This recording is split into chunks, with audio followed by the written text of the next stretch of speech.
à toi qui débarque sur cette vidéo, installe-toi confortablement, prends un truc à boire, à grignoter, on va passer un petit moment ensemble parce que Spider-Man No Way Home, faut qu'on en parle. Maintenant que t'es bien installé, on peut commencer. Alors je te préviens tout de suite, si t'es ici et que t'as pas vu Spider-Man No Way Home, tu peux tout de suite quitter la vidéo, mais une fois que tu l'auras vu, je t'invite à revenir. Nous commençons le film, on nous laisse sur la fin du précédent à l'annonce de l'identité de Spider-Man, Peter Parker. S'ensuit une scène de course-poursuite. Et là, je m'arrête tout de suite. Ce choix est ultra payant. Calme, je m'explique. Ça permet aux téléspectateurs d'être dans l'action tout de suite. Comme ça, quand l'histoire se pose, on est direct ancré dans l'histoire. Bon, passons la scène où Peter se fait arrêter et se retrouve au commissariat. On attendait Murdock à ce moment-là, mais le caméo a été placé juste après. On a été vraiment pris à contre-pied et la production a vraiment bien fait le taf sur ce coup-là. On sent quand même sur ce caméo qu'il a cherché à être mis en avant. La scène est assez improbable, mais c'est Marvel, on apprécie, et le principal c'est qu'il soit intronisé au MCU. La reprise du quotidien étant très compliquée pour Peter et ses camarades, on va vite retrouver Doctor Strange au Sanctum Sanctorum.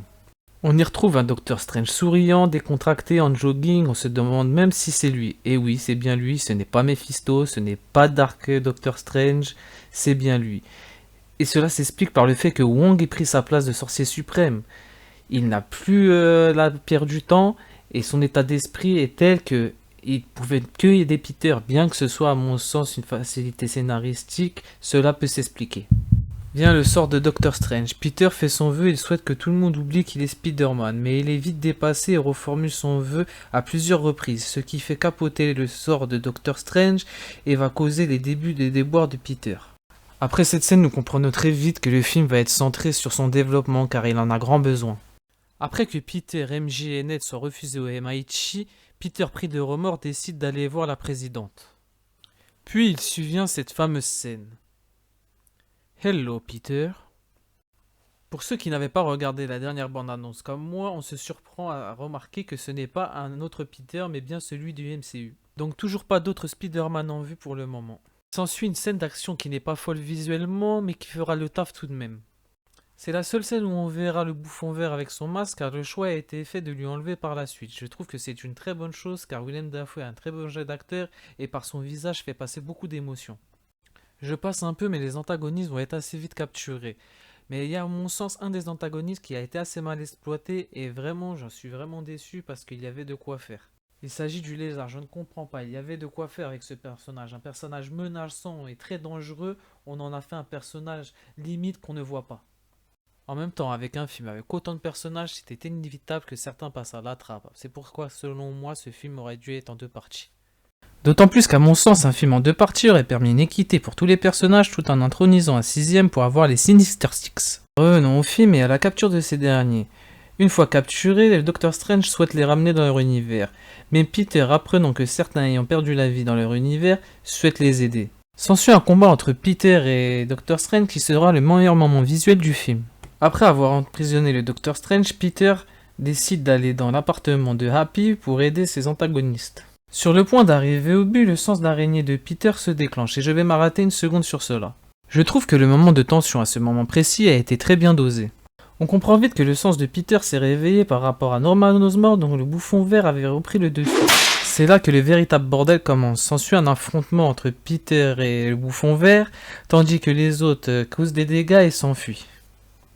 On y voit dans les mêmes moments Tante May s'enfuir avec le sérum censé guérir le bouffon vert. Et dans cette fin de course-poursuite et d'affrontement, le drame va arriver. Le bouffon vert va assassiner Tante May. Je m'arrête de nouveau. Au vu de ces éléments, je ne peux que constater, à mon sens, que le Peter du MCU ne fait pas partie de la Terre 616. Donnez-moi votre avis dans l'espace commentaire pour qu'on puisse en débattre ensemble. Par la suite, en plus d'être pris dans la tourmente, Peter va être pris en grippe par la presse. On se retrouve avec un Ned et une MJ qui s'inquiètent pour Peter. C'est là que Ned se rend compte que la bague que Peter lui avait confiée après son affrontement avec le Docteur Strange réagit à certains de ses mouvements. Et il décide d'ouvrir un portail pour retrouver Peter Parker. Un portail s'ouvre et en sort ce Peter.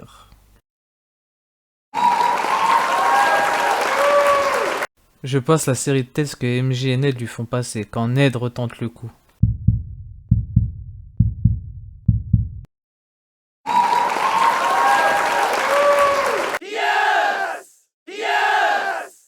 Une fois les présentations faites, ils vont retrouver leur Peter.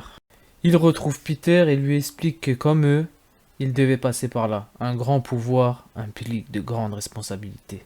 On fait une petite pause pour revenir sur le fait que ce n'est pas l'histoire qui se passe sur la Terre 616, mais la mort de May est pertinente dans cet univers et le développement de Peter est bien réalisé. Ils se rendent tous au lycée de Peter, MJ et Ned et y préparent de quoi rendre leur état normal à tous leurs vilains.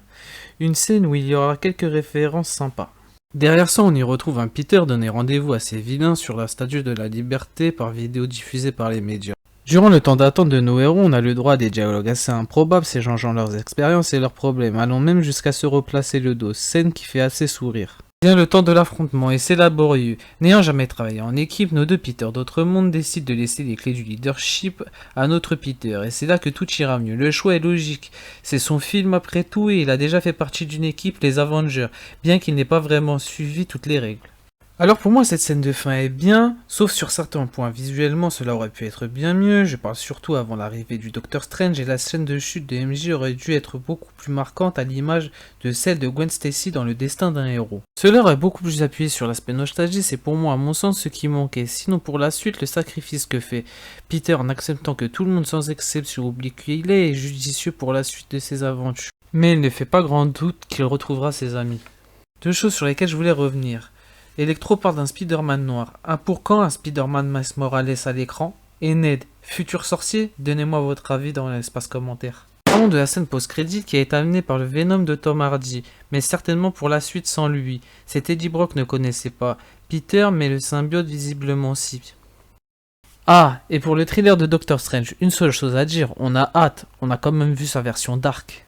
Faisons le point pour conclure. J'ai énoncé certaines choses qui m'ont plu et d'autres moins dans le film. Avec la hype autour du film et le fait que je sois fan de l'univers, je sors de là et pour moi c'est un 9. Mais avec quelques détails qui m'ont dérangé et quand tout cela redescend, pour moi c'est un 7 qui est bien logique. Je le répète, j'ai vraiment kiffé le film, mais comme quelqu'un l'a déjà dit, chaque détail compte. J'espère que cela vous aura plu. Sur ce, moi je vous laisse et je vous dis à bientôt. Et avant de partir, si la vidéo t'a plu, pense à lâcher ton meilleur j'aime, abonne-toi et active la cloche de notification pour rien manquer.